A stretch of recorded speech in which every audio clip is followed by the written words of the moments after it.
Começando mais um vídeo do canal Theo na Quarentena, encerrando a semana comemorativa dos 70 anos da televisão brasileira.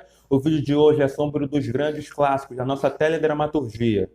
Numa disputa acirrada no nosso Instagram entre Vale Tudo e Roque Santeiro, a segunda opção venceu. Portanto, o vídeo de hoje é sobre Roque Santeiro, que foi exibido originalmente em 1985.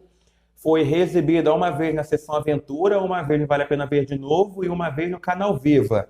Ela foi escrita pelo falecido Dias Gomes e por Agnaldo Silva, dirigida pelo falecido Paulo Biratã, o falecido Gonzaga Blota, o falecido Marcos Paulo e Jaime Monjardim.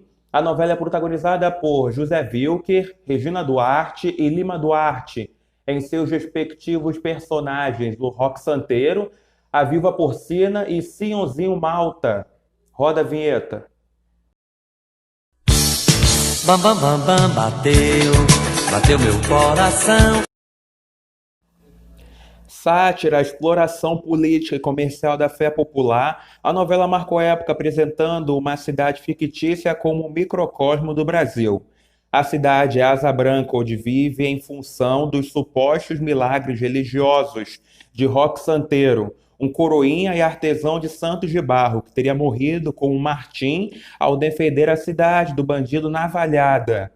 O falso santo, porém, reaparece em carne e osso 17 anos depois, ameaçando o poder e a riqueza das autoridades locais. Entre as que se sentem ameaçadas com a volta de Roque estão o conservador Padre Hipólito, o prefeito Florindo Abelha, o comerciante Zé das Medalhas, principal explorador da imagem do santo, e o temido fazendeiro Sinhozinho Malta, amante da pretensa viúva do santo, a fogosa Porcina. Incentivada por Sionzinho, Porcina, que sequer conhecia Roque, espalhou a mentira de que havia se casado com o santeiro e acabou se transformando num patrimônio da cidade. Quando conhece Roque, apaixona-se de fato por ele, formando com Sionzinho o triângulo amoroso principal da trama.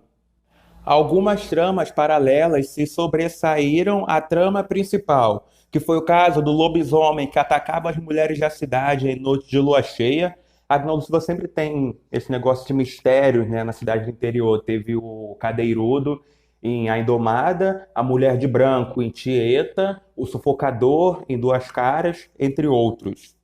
A Boate Sexos, comandada por Matilde, interpretada por Ioná Magalhães, que inclusive na época, né, ela tinha 51 anos já, ela foi convidada para ser capa da Playboy. A rivalidade entre Padre Albano e Padre Hipólito e a sofrida Lulu, que jurava ter visto Roque após o mesmo ter sido considerado morto. Roque Santeiro era para ser exibida em 1975, logo após a novela Escalada, com o título original de A Fabulosa História de Roque Santeiro e de sua fogosa viúva, a que era sem nunca ter ido. Teve sua estreia marcada para o dia 27 de agosto do mesmo ano, porém, já com 40 capítulos escritos e alguns gravados, a novela não foi exibida por determinação da censura no Brasil durante a ditadura militar. Então a emissora colocou após Escalada uma versão compacta da primeira versão de Selva de Pedra de Janete Claire, enquanto outra novela era escrita, Pecado Capital, da mesma autora, com o elenco da primeira versão de Roque Santeiro. A versão de 1975 seria protagonizada por Francisco Coco, Beth Faria e Lima Duarte, seus respectivos personagens, Roque Santeiro, Viva Porcina, fala Beth Faria, e Senhorzinho Malta, que permaneceu com Lima Duarte na versão de 1985.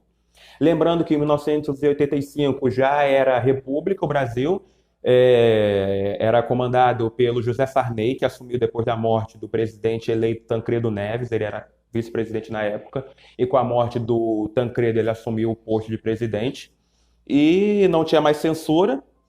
Então a novela entrou ao ar, conseguiu entrar no ar em 1985. Em 1985, né, já tinha chamadas na novela no ar, e, se eu não me engano, ela foi censurada no dia da exibição do primeiro capítulo da novela, poucas horas antes da exibição do primeiro capítulo. Foi a mesma coisa que aconteceu com a novela Despedida de Casado, né? Protagonizada pela Regina Duarte, o Cláudio Marzo e o Antônio Fagundes, da década de 70 também, 78, se eu não me engano. Não sei se foi antes ou depois, ou foi 78 ou foi 73, eu posso estar enganado. Mas se eu não me engano foi antes, que tem foto em preto e branca, então provavelmente foi antes. Porém, enfim, aconteceu isso com Despedida de Casado, tinha chamadas no ar, tem inclusive algumas cenas de Memória Globo da novela, porém, por conta da censura, ela não chegou a entrar no ar. Alguns atores escalados para a primeira versão de Roque Santeiro atuaram na nova novela. Foi o caso de Lima Duarte, o falecido João Carlos Barroso, o falecido Luiz Armando Queiroz, Ilvaninho e Milton Gonçalves. A novela foi a primeira da carreira dos atores Maurício Matar, Cláudia Raia e Patrícia Pilar. A novela teve uma das mais célebres aberturas idealizadas pelo designer Hans Donner.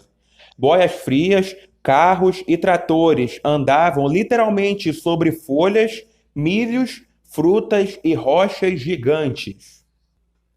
Em Recife, segundo os jornais da época, a audiência de Roque Santeiro levou candidatos às eleições para deputado a cancelarem comícios no horário que a novela era exibida.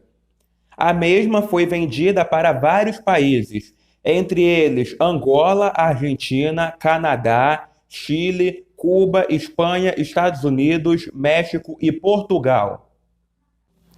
A trilha sonora de Roque Santeiro obteve enorme sucesso e levou a gravadora Som Livre a abrir um precedente. Pela primeira vez, deixou de ser produzida a trilha internacional de uma novela para lançar o segundo volume da trilha nacional. O primeiro volume vendeu mais de 500 mil de cópias em apenas 3 meses. Vários sucessos compõem a trilha sonora da novela, como Dona, da banda Roupa Nova. Dona desses traiçoeiros. Isso Aqui Tá Bom Demais, de Dominguinhos, com participação especial de Chico Buarque. Olha, isso aqui tá muito bom, isso aqui tá bom demais. Olha que dá para de entrar, mas quem tá dentro não sai, pois é. De Volta para o Meu Aconchego, interpretado por Elba Ramalho. Estou de volta pro meu aconchego, etc. A novela teve como média geral de audiência, isso em 1985, 62,30 pontos no Ibope, quando a meta do horário era 50. Ela foi exibida com 209 capítulos, entre Corpo a Corpo e o remake de Selva de Pedra. Um tremendo sucesso. Roque Santeiro teve a segunda maior média geral da história das telenovelas brasileiras, perdendo apenas para Tieta, que teve média geral de 65 pontos. Em sua exibição na Sessão Ventura, em 1991, teve como média geral 24,25 pontos no Ibope, quando a meta do horário era 20. E ela foi exibida no ano 2000, em comemoração aos 35 anos da TV Globo, entre A Próxima Vítima e episódios especiais de Você Decide, e obteve 15,13 pontos no Ibope, quando a meta do horário era 20. Na Sessão Aventura, ela foi exibida com 135 capítulos e no Vale a Pena Ver de Novo em 145. A novela também foi exibida no Canal Viva no ano de 2011, entre Vale Tudo, Que Rei Sou Eu, e a revista Veja elegeu a novela como a terceira melhor telenovela brasileira de todos os tempos, ficando atrás apenas de Avenida Brasil e Vale Tudo. Dando agora uma opinião sobre a novela, eu não tive a oportunidade de acompanhar Roque Santeiro ainda, por completo. Lembrando que ela será disponível no Globoplay, né, nessa leva de clássicos que estão sendo disponíveis por lá.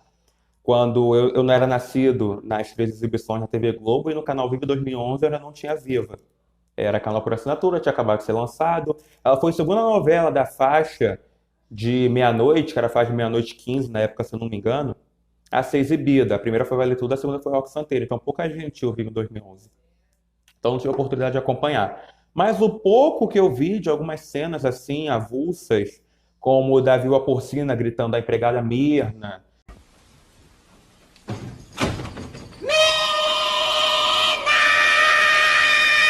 dela empurrando o personagem do Tony Tornado num lago com patos, Da própria cena final, né? Que por curiosidade a novela teve dois finais gravados, né? Uma que a Viva Porcina ficava com o Roque Santeiro, ia embora do país com o Roque Santeiro, e numa que ela dava um pé na bunda do Roque Santeiro e ficava com o Senhorzinho Malta. Essas cenas, ao som de Dona, ambas. Assim, então só cenas pontuais. E algumas cenas do Senhorzinho Malta falando tô certo, tô errado. Mas fora isso, vi pouco, então não tenho propriedade assim para falar se ela foi boa, se foi ruim. Que só vi algumas cenas avulsas, como disse agora há pouco. Mas algumas pessoas, eu vi alguns comentários pela internet, falam que apesar de ser um clássico, ela não é tão boa assim como muita gente fala. Mas mesmo assim, minha opinião, cada um tem sua opinião. Tem gente que acha, não sei se tem gente que acha a Avenida Brasil ruim, né? Que a Avenida Brasil é quase unanimidade, mas deixa eu ver uma novela que foi sucesso. Ah, muita gente acha Renascer ruim. E Renascer foi um grande sucesso na década de 90 do Benedito Barbosa. Atingiu 50 pontos de audiência na época. Mas muita gente acha ruim, então é questão de opinião mesmo. Então não posso dar minha opinião sobre Roque Santeiro, mas sim, é um dos grandes clássicos da dramaturgia. Foi a entrada do Agnaldo Silva por Realinho Fantástico, se eu não me engano, né? Eu lembro dele ter feito. Ah, não, o outro foi depois. Mas, se eu não me engano, foi a entrada dele assim, no Realinho Fantástico, que ele tinha feito Partido Alto, eu acho, com a Glória Pérez. Eu acho que foi onde o Roque Santeiro. Aí ele chegou para fazer Roque Santeiro, o Dias Gomes escreveu até o capítulo 41. Do capítulo 41 até a semana final foi o Agnaldo Silva escrevendo, com a ajuda dos colaboradores e de pesquisadores. E a última semana foi o Dias Gomes voltou, né, e falou, vou escrever a última semana. Então ele foi lá e escreveu. O Agnaldo Silva já ia ficar meio bolado, né? Porque os créditos de Roque Santeiro vai somente para o Dias Gomes, mas não, ele escreveu boa parte da novela. Acho que foi a entrada dele realmente pro Realinho Fantástico. Novelinha do interior, assim, né? Bem cara do Agnaldo Silva mesmo. Lembra muito A Indomada, Pedra sobre Pedra, Fera Ferida. Deixa eu ver outra novela, Porto dos Milagres, foi a última novela, né, dele com o Realinho Fantástico. Ele voltou só em Sétimo Guardião depois, que a gente fez que foi surto coletivo e nada aconteceu. Teve outra, Tieta, a própria Tieta, né? Era uma cidadezinha do interior e tal. Então foi um grande sucesso que merece sim essa homenagem nos 70 anos da televisão brasileira. Esse então foi a resenha sobre Roque Santeiro e, como prometido, agora irei falar algumas curiosidades da televisão brasileira, desses 70 anos da televisão brasileira no caso. Fonte, qual foi a fonte? Thread do G-Show no Twitter e algumas informações adicionadas por mim mesmo, é claro. E tem algumas informações da thread do G-Show que estão erradas, tá? Eu vou corrigir aqui, eu vou deixar o link da thread na descrição, né? Mas algumas informações estão erradas, eu vou corrigir agora ao falar. Vamos lá então, curiosidade 1. No passado, um aparelho de televisão custava tão caro quanto um carro. Curiosidade 2. A primeira telenovela brasileira foi Sua Vida Me Pertence, da TV Tupi. Sua estreia foi no dia 21 de dezembro de 1951 e teve apenas 15 capítulos. A gente já falou sobre essa novela, né, com mais detalhes no vídeo sobre Chocolate com Pimenta, especial de Chocolate com Pimenta.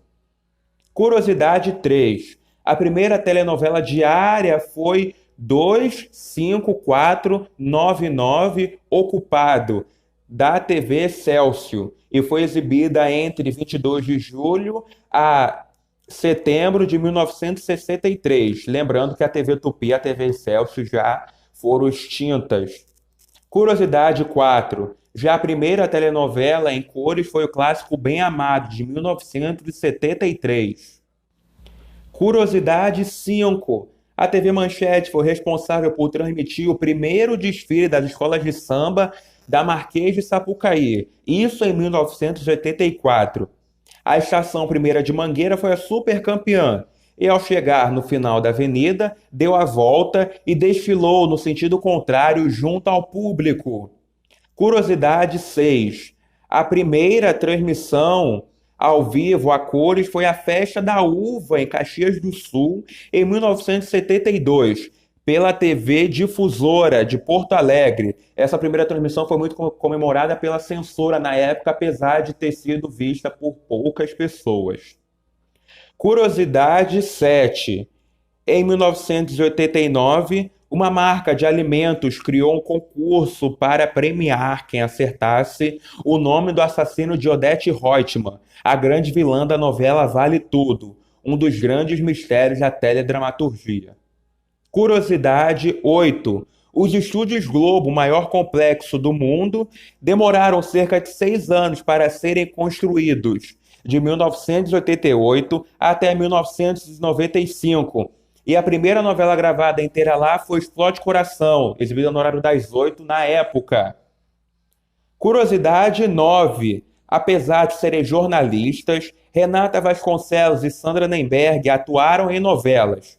Renata participou de A Próxima Vítima e da abertura de História de Amor, enquanto Sandra trabalhou em várias, incluindo Pacto de Sangue, e protagonizou também a novela Cortina de Vidro, de Valcir Carrasco. Curiosidade 10. O primeiro reality show da televisão brasileira foi o No Limite. O programa foi ao ar no ano 2000, exibido pela Rede Globo e apresentado por Zeca Camargo. Esse ano, em abril desse ano, o diretor Boninho anunciou que No Limite ganhará uma nova temporada nos próximos anos. Curiosidade 11. Dance, Dance, Dance, da Record, foi a primeira novela gravada e exibida totalmente em HD. Muitos falam que esse título pertence a Duas Caras, porém, segundo o site Teledramaturgia, Duas Caras era exibida às 8h55 da noite, enquanto Dance, Dance, Dance era exibida às 8h15, dando o título à novela da Band como primeira novela exibida e totalmente gravada em HD. Lembrando que Paraíso Tropical foi gravada a partir da metade, se eu não me engano, em HD, mas ela foi exibida em SD, mas ela está arquivada totalmente em HD. Curiosidade 12. Ana Rosa entrou para o Guinness Book em 1997 como a atriz que mais fez novelas na televisão brasileira. Na época, ela já tinha atuado em mais 45 novelas. Ela estreou na TV Tupi em 1964 na novela Alma Cigana, de Ivani Ribeiro, e sua última novela até então foi A Lei do Amor, de 2016. Curiosidade 13. A atriz Lolita Rodrigues foi quem cantou o hino da televisão brasileira na transmissão de estreia, em 18 de setembro de 1950. Curiosidade 14. O primeiro casal de atores a dar o primeiro beijo na televisão brasileira foi Vida Alves e Walter Foster, ambos falecidos, na novela Sua Vida Me Pertence. Curiosidade 15. A edição de 1970 da Copa do Mundo no México foi um marco na televisão aqui no país, porque a partir dela os telespectadores puderam acompanhar as transmissões dos jogos ao vivo. Em 1970 foi o ano que o Brasil conquistou o tricampeonato mundial. Curiosidade 16. Segundo o registro do Ibope na época, a versão original de Selva de Pedra de 1972 atingiu 100% de televisores ligados em seu último capítulo, onde Rosana, no julgamento de Cris, revela ser Simone e dá seu testemunho inocentando o seu amado.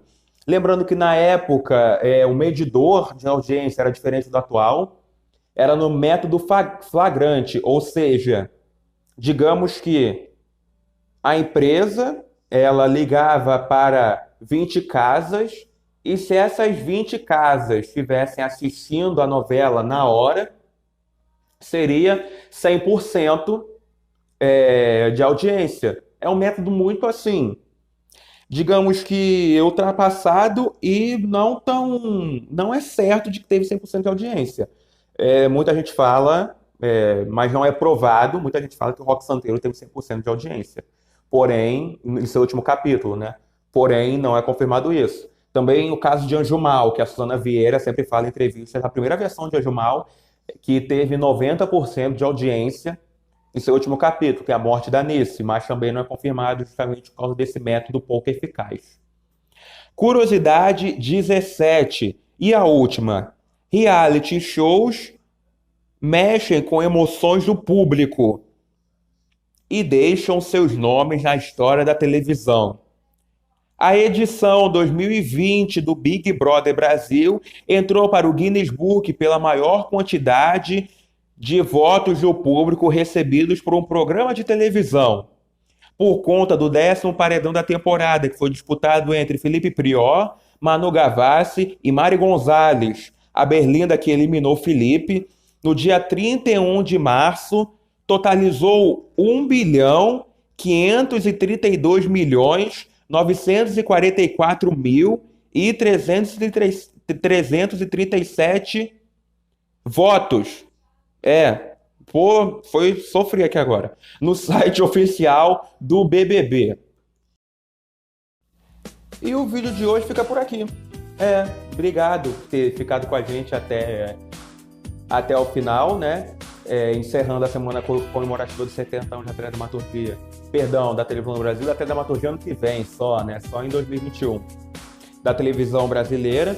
A gente se encontra agora na quinta-feira, um vídeo de curiosidades sobre a novela Sassaricando, que está sendo exibida no canal Viva. E para a semana que vem, para domingo que vem, no caso, será postada no meio da semana uma enquete no nosso Instagram. E olha, essa disputa vai ser acirrada também, tão quanto Rock Santeiro e Vale Tudo. Cheia de charme contra cordel e cantado. Você de casa decide qual novela será a vencedora e que ganhará o vídeo de resenha para o próximo domingo. A gente se encontra numa próxima. Um forte abraço, saúde!